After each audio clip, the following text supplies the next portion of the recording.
Do you ever wonder what it's like to do EMDR therapy? Did you ever just think, I wonder what that would be like? Today we're going to talk to a client of mine that has completed an EMDR intensive, and we're just going to kind of get his take on what it was like and what he experienced in EMDR. Let's go down that rabbit hole. Okay, deal. I'm gonna make it freeze. Mofo. Welcome back to our podcast, Down the Rabbit Hole. I'm your host, Alexis Burton, and thank you for being here. I want to talk today a little bit about EMDR therapy. Eye movement desensitization reprocessing. It's a type of therapy that's been around for 30 some years, 35 maybe years. It was developed by Francis Shapiro, and it's a very structured processing. I use tappers, but you can use eye movement. You can use sound, any type of bilateral stimulation. And the idea is to ignite both sides of your brain while you're processing the trauma memories. So I have a special guest today. We've had him on the podcast before, Al Savage. Thank you so much for being here. Thank you. Al's here because we have done EMDR, 2-day intensive, actually. Yeah. Not a typical format, but where I practice, we do offer that format, 2-day intensive, and it's designed to knock it out, to kind of really, it's intense. So I kind of wanted just your take on it. What did you learn? What was the process like for you? Was it beneficial? Would you recommend it? Like all kind of just, and if you don't, that's fine. Don't worry about hurting my feelings, I can take constructive criticism sometimes.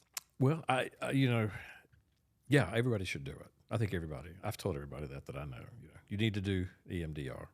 I think the 2-day intensive, to me, is the best structure because I think you can get in, and once you get that groove, you can just keep going. You don't have to stop and start. We talked about breaking up into sessions, and it takes a while. And honestly, 50 minutes, which is a typical therapy session, I mean, at least in my practice, I'm going to assume at most, it's about an hour, right? 50 minutes. 50 minutes to an hour. To me, isn't long enough to get where you need to go. I agree. Because the first 5-10 minutes you come in and we talk and like, how's your week? Like, do you have anything you need to discuss before we get into it? And then it's kind of like, okay, we're going to start. And then you got to do your stage 3, we call it, which is like, okay, go over the target. What's your SUDS, distress level, and hit those. And then you're already 25 minutes in, 20 minutes at least. And then you're like, okay, here's the tappers. Then I set the stage for the thing. And then before you know it, time's up. I don't have time to talk about it because I like to give you a debrief of the patterns I see and if there's any future targets and all of the things. It's just not enough time. No, and you also have to commit to doing it weekly because when you skip too many, it kind of pauses the progress, you lose that momentum. You lose it. Yeah. So. And I agree because I was 2.5 hours or so in and was getting a little frustrated thinking this isn't working, this is not working. And, and we were going over some of the things we'd already talked about and stuff. And I just felt like it wasn't, and I was thinking, am I supposed to be lucid? Am I supposed to be? Am I doing this right? Yeah. You start to overthink it. Really? Everybody does. Yeah. You start to really think because we're designed for we both have logical and emotional brains, but you're trying to intellectualize, trying to make it make sense because that's what your brain's designed to do. Very much and so. I always tell people, don't try to figure this out. That's my job and your brain's job.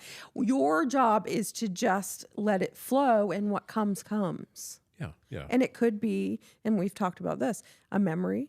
It could be a physical feeling. Oh, I feel sick to my stomach, or my head really hurts, which we talk about the connection between mind, body, and spirit. And when we store emotions, that's how it presents. Yeah.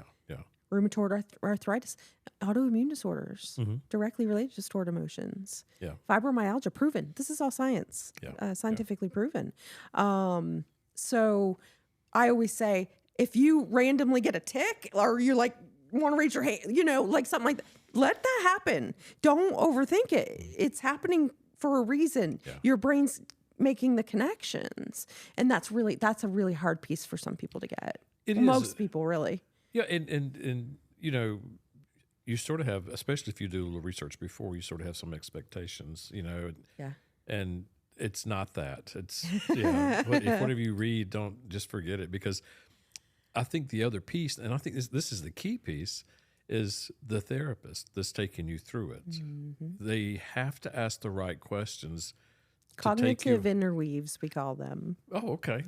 I didn't know there's a name for it, but there is a path that you need to navigate to be constructive, I think, and taking you through that path is your therapist. They're kind of guiding you into these things, and that's his key. That is as much as and when you train in it. When I signed up to do the training, I was still in school. I was still in grad school. Yeah. You have to experience it. It's required. Yeah. So you have to do it. I had already done it prior to that anyway, so I already knew. But they require you to do it with, because you're doing it in a class. So you pair up, and they say, and for me, and maybe you can talk to this too, but when I did it in class, they say, bring a level 3 trauma. I'm like, oh, mine are 10. Honey, I got none. Level 3? Like, what is that? Really? So ironically enough, I was doing this online, the Zoom live, whatever, the training. So I was at home, and I was supposed to print out a paper to write feedback for the person I was the therapist for. Right. And I couldn't get my printer to work. And it was lunch break, and it had to be done. And I was running out of time, and I could obviously I went into rage. And when I say I wanted to smash my printer into a million pieces, and I was just immediately went into that dysregulated, why does nothing ever work for me? Pissed off. I mean, I was mad. I was angry. Yeah. So I was like, oh, I'll take that trauma. That'll be my trauma that I'll bring to the thing. The funny part is, that was the trauma, and then we go through the treatment plan where they say, what's the most recent time you felt anger? Okay, well, that was my printer. Yeah. When's the first time? When's the worst time? We ask those questions. Those are getting target memories. Those are very important to the process. Typically, you get 4 or 5, meaning you get the most recent, you get the first, you get the worst, you get any other. I'll ask for any other, and then any future.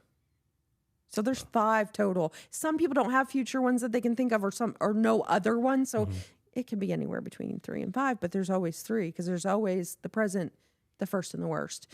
Normally, I go with the first with clients because it's the furthest back, and that's where we want to go, right? Childhood trauma it originates when you were little. So that's where we kind of want to get to, right? And you can get to it by doing the other targets, absolutely. I find it easier in the processing to go with the first.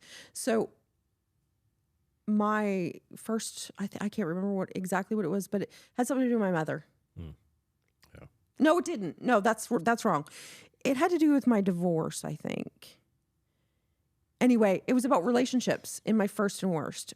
It didn't, but when I did the first set, the bilateral stimulation set, my mom came up. It immediately pointed to my mom wounds, which didn't surprise me. But here I am thinking, I'm supposed to be at a level 3, and this is going to really, really not be good. And I was, and the memory that came up, and this will get into like the randomness of it. The memory that came up in that first set was me sitting at my dining room table. I think I might have been in 4th or 5th grade, and I had to do a project on buzzards. I remember this, like it came back like that. And we had, I'm old, encyclopedias, paper books, for those of you who don't know. where you had to look up the information because we did not have the internet back then or computers or any of that. And I remember, but I wasn't diagnosed with ADHD until I was 40. So looking back, I can tell you I had ADHD paralysis in that moment. I couldn't do it. I literally was looking at this. It was all out.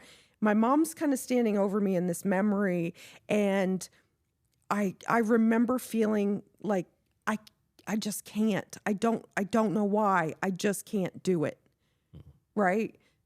So my mom, and then we asked, what's the worst? The image or whatever. But it was my mom calling me stupid. What's wrong with you?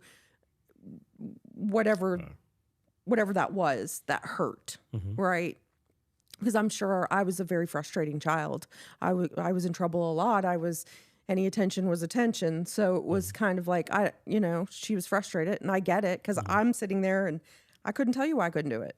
I don't know. I know now, but that's what I'm talking about that's random. What's that have to do with a printer? Bro, that won't work. Right. So the next one was like a dog barking. Basically what's happening in the bilateral sets, which are about 35 to 50 seconds long, depending on your window of tolerance, how you can tolerate it, and the speed also of the tappers. They buzz back and forth. But it, ADHD brain, totally lost. See, that happens all the time to me. Totally lost my train of thought. What were we talking about? About the This is tappers authentic. and this happens literally all the time. The random thought between your mother and the dog barking, and just the random thoughts. Your brain is connecting the triggers. Yeah. That is what it's doing. It's bringing up all the triggers. It's not going to make sense to you. It's going to be like, but your brain is automatically going to go, how does that relate to a printer? Yeah. That's where the intellectualization comes in, where you can get stuck. Exactly. So. And that's, I realized, I think, we talked about it during the session, that I had uncovered so much up to one point, and then, I knew from here on was subconscious, and we talked about different things, but you asked very good and specific questions. And at about that 2.5 hour mark for me, all of a sudden, I could see this bigger picture and how these things related.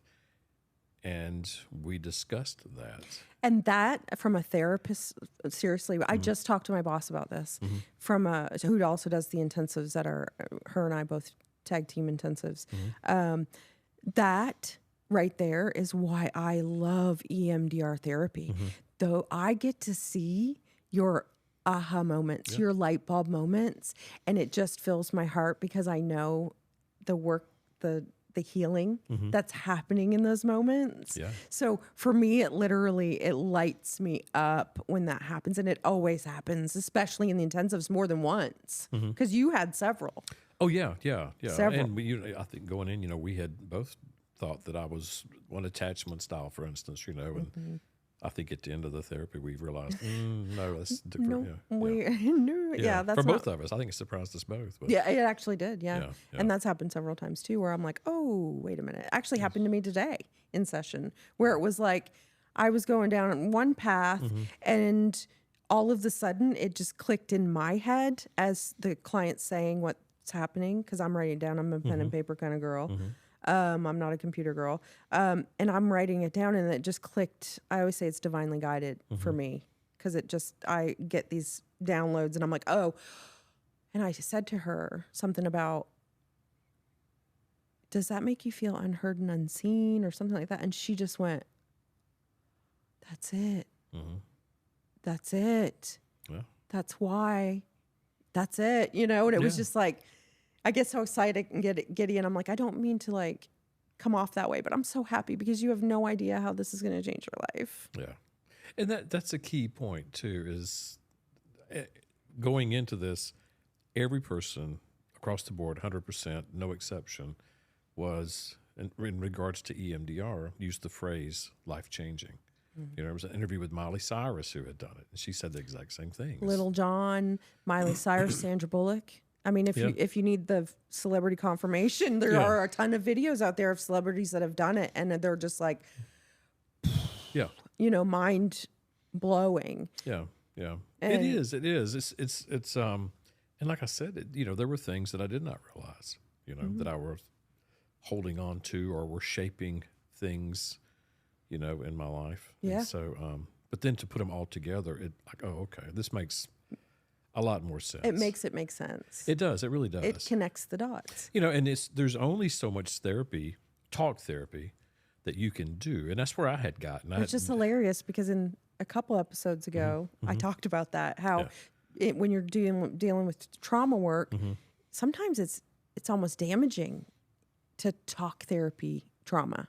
It can be damaging to you to relive it and da-da-da. I can see that. EMDR, we're not reliving it. You're just telling me what you're getting and I'm saying go with it. It's very quick and the process is very quick. It's not like we're talking through. The only real talking is on the pauses where we're going to take a break and I want to kind of connect some dots that I saw or messages that I got, downloads, and I make notes. But it's not really, let me tell you about this time that I was traumatized or like a sexual assault for example, and you got to relive that. That's putting you in major dysregulation on several different levels. Yeah. So that's definitely a bonus, is you don't have to like dive deep.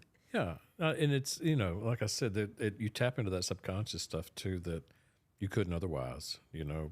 What started me on this was looking into hypnotherapy, and then this came I've about. done that.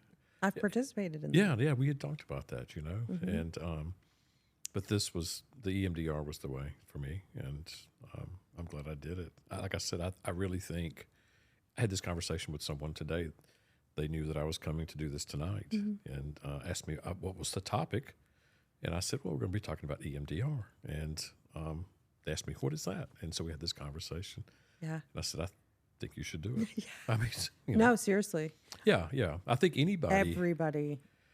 I mean, not everybody necessarily, but it's also good for depression and anxiety, not just trauma, depression, anxiety, OCD, like scientifically proven, like research has shown it's good. It's a good modality.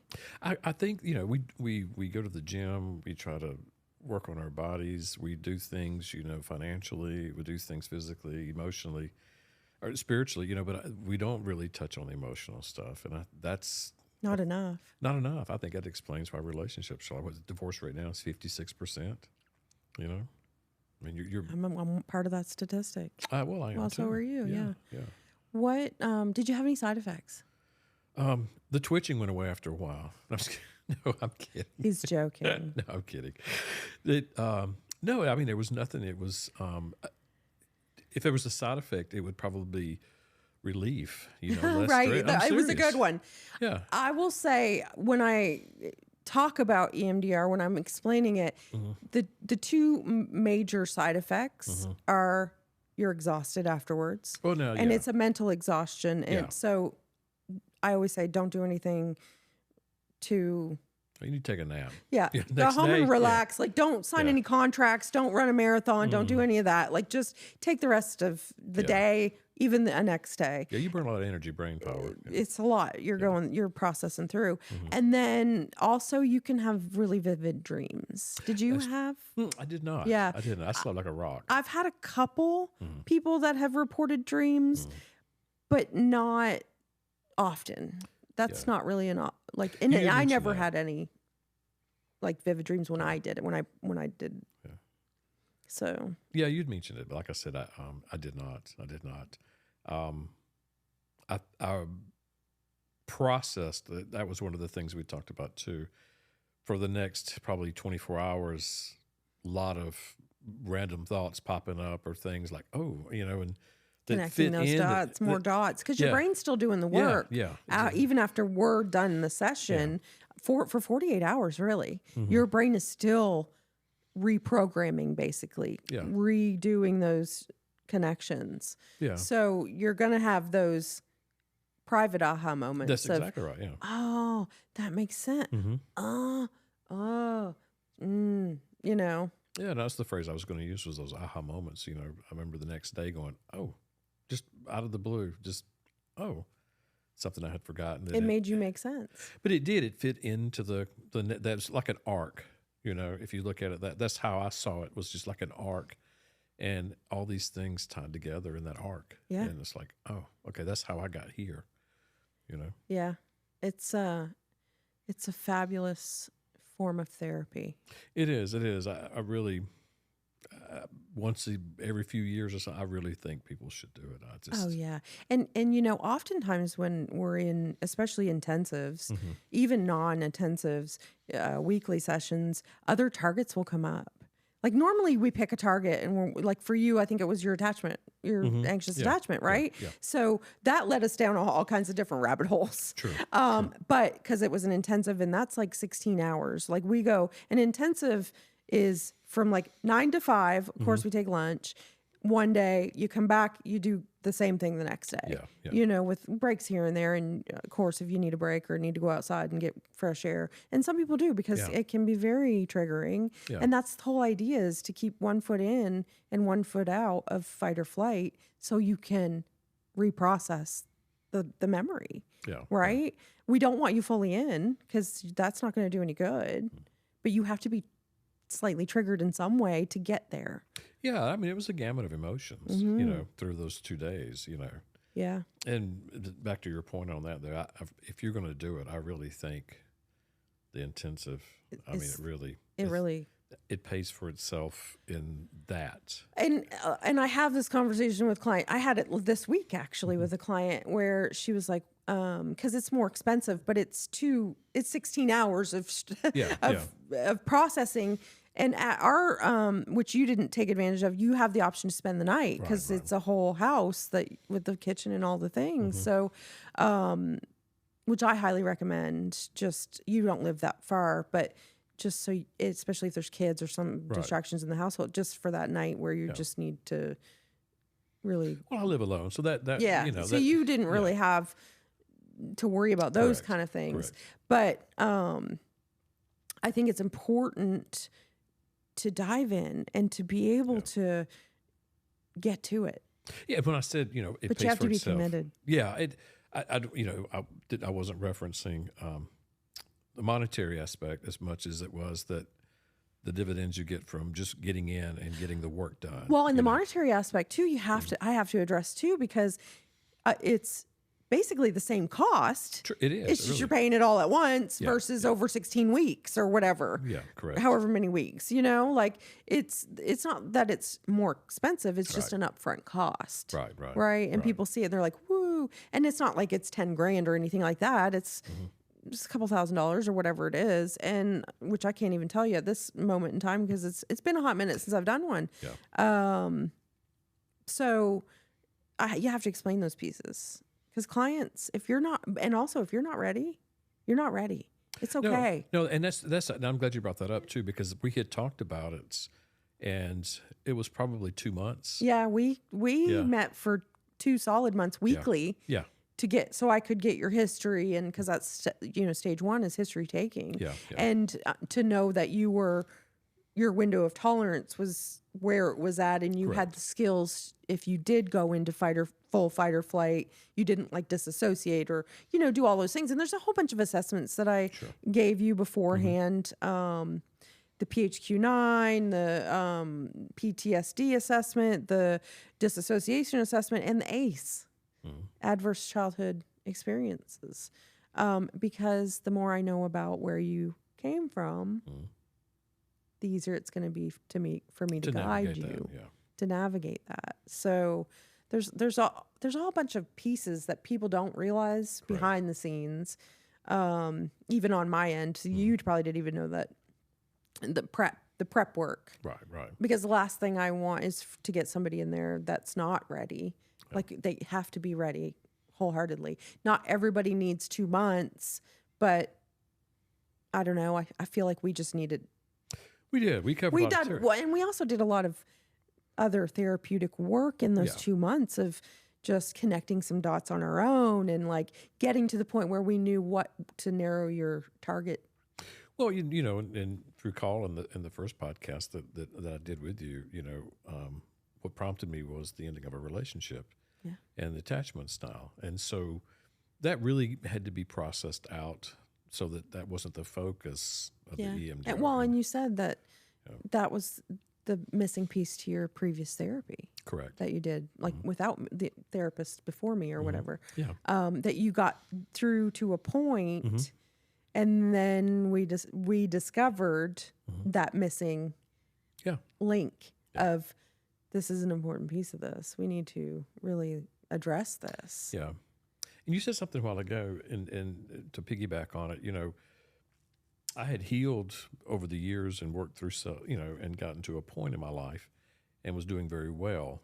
Had a couple of relationships that were different, triggered different things, and both the same. And I recognized it because of previous work, but different traumas, and different flags, like I said, And so I was like, oh, okay.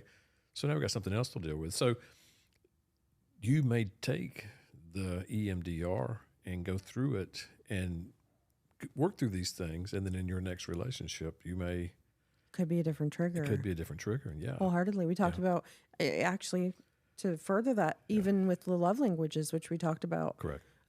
It can change. Yeah. It can go from acts of service to quality time, depending on what that person is triggering that you need to heal. Yeah. Exactly. Really, essentially. Because in the last podcast we had Nikki on, we talked about what can you learn? What did you learn from that person? What was the lesson? Those are the things we need to pay attention to. Yeah. What are they triggering? Because I always, 1000% always say, if you said something to me and I got really like pissed off or like super sad or whatever, like a big emotion, you're not the problem. Dive deeper.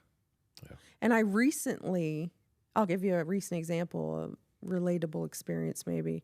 Well, probably not, but a recent example was I had a breakup. I got dumped recently. Had a relationship for, a year and a half, and he was living with me, and he just kind of discarded and up and left. And I found which wasn't the first time. We had kind of gone through that loop a couple times, which because we've talked about it. And I found myself in this particular instance really angry. Like really, really pissed. Like I could throat punch a bitch kind of thing. Like really intense anger. Yeah. And I was like, usually it's sadness. Usually it's, whatever. So I literally said to myself, because I'm always talking to myself, because that's what I do. And I was home alone, and I was just finding myself. I was just like, I can't go to work like this. I am very emotionally dysregulated because I'm very self-aware, and I had to go to work for the whole day. Right. I can't see clients. That's not fair to them. So right. I'm not going to be a hypocrite. I'm actually going to do what I tell my clients to do. And this is actually good information for y'all. I sat on the edge of my bed, and I said to myself, and you can do it in your head if there's other people around. Or I like to talk out loud. It makes me feel better. I don't know. I'm a verbal processor. So I said to myself, okay, where in your body are you feeling? I did a body scan is what we call it. Where in your body are you feeling it? Well, all my crap is here. It always has been, whatever. My jaw was tight. My fists were clenched. I mean, I was really mad.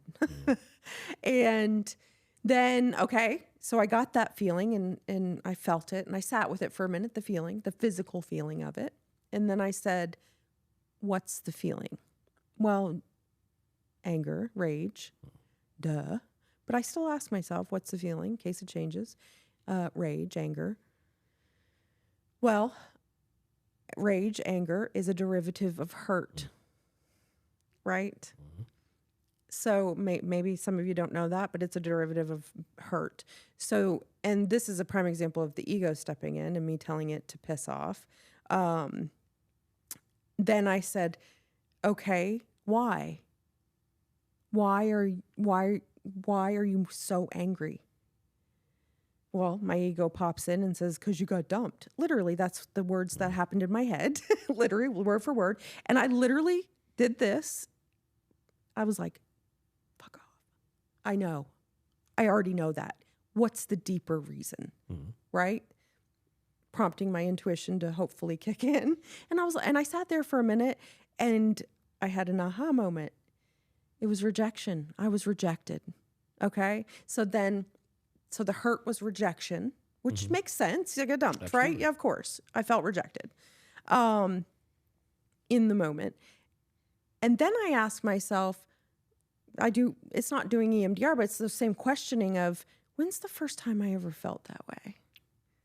Yeah. Let's go back to childhood for a second, because I know it was in childhood.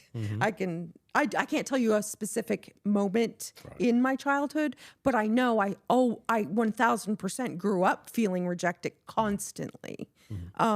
So then I just did this. And when I was growing up, my family, and sometimes they still do, they called me Lexi. I went by Lexi, not Alexis. And so this is shadow work, essentially.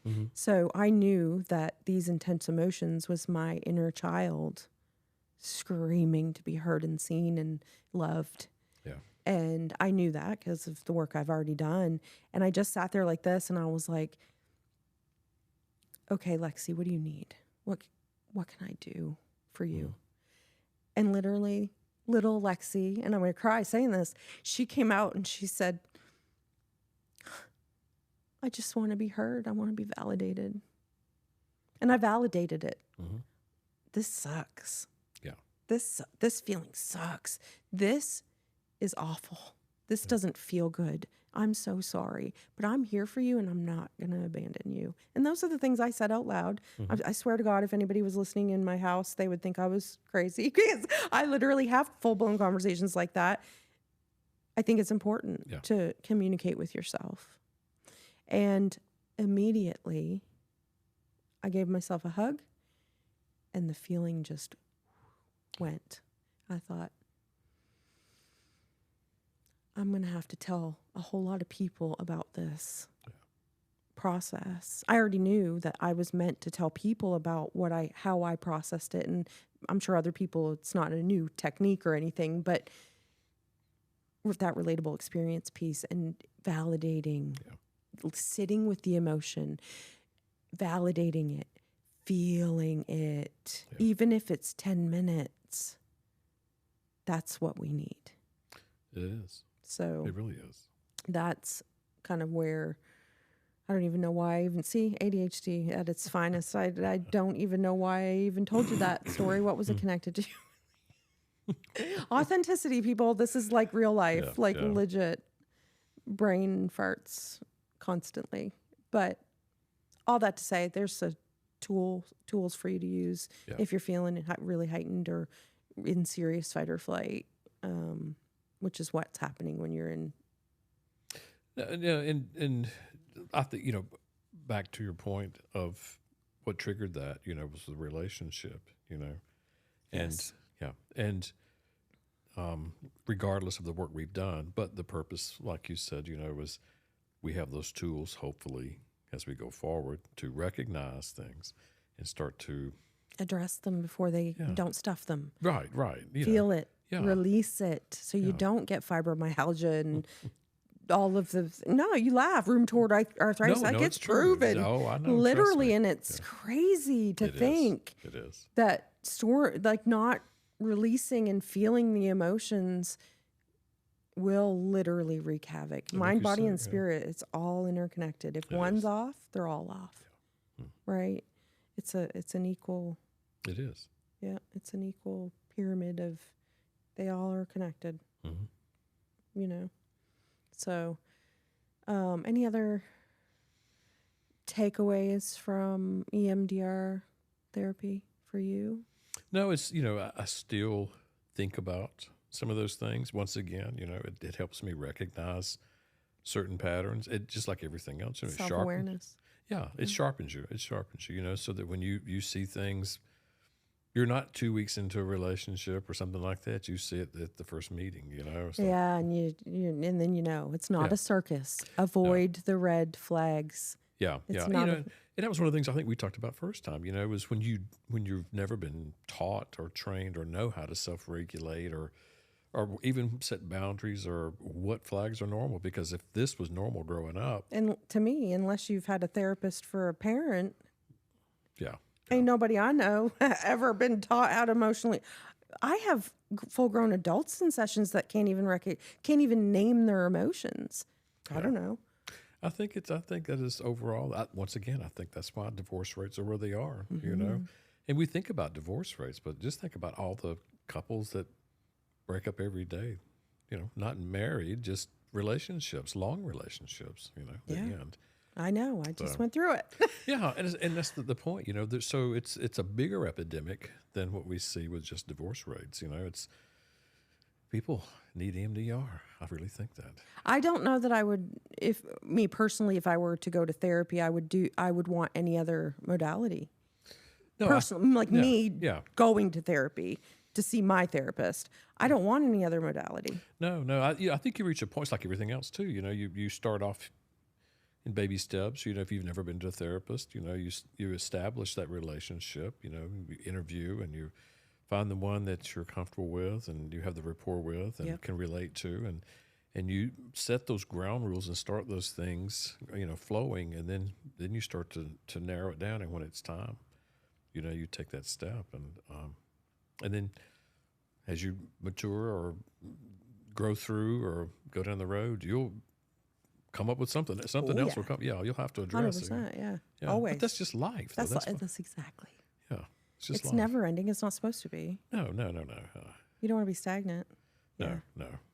Yeah. So do some research on EMDR, people, and literally you should experience it, especially if you've had any type of trauma, really. Big T, little t, complex, PTSD. It will be life-changing. Thank you so much for being here again. I'm sure you're going to be back, I hope. Absolutely. Because we love it. have so much to talk about and so therapy many, session. so many topics. Yeah. Again, for y'all, thank you for the love. Please subscribe, like, share, comment. The more people that do, the more people I can reach. And again, if you have a topic that you want discussed or you have questions, please reach out. My email will be up at the end of this podcast, and you can also comment on the video.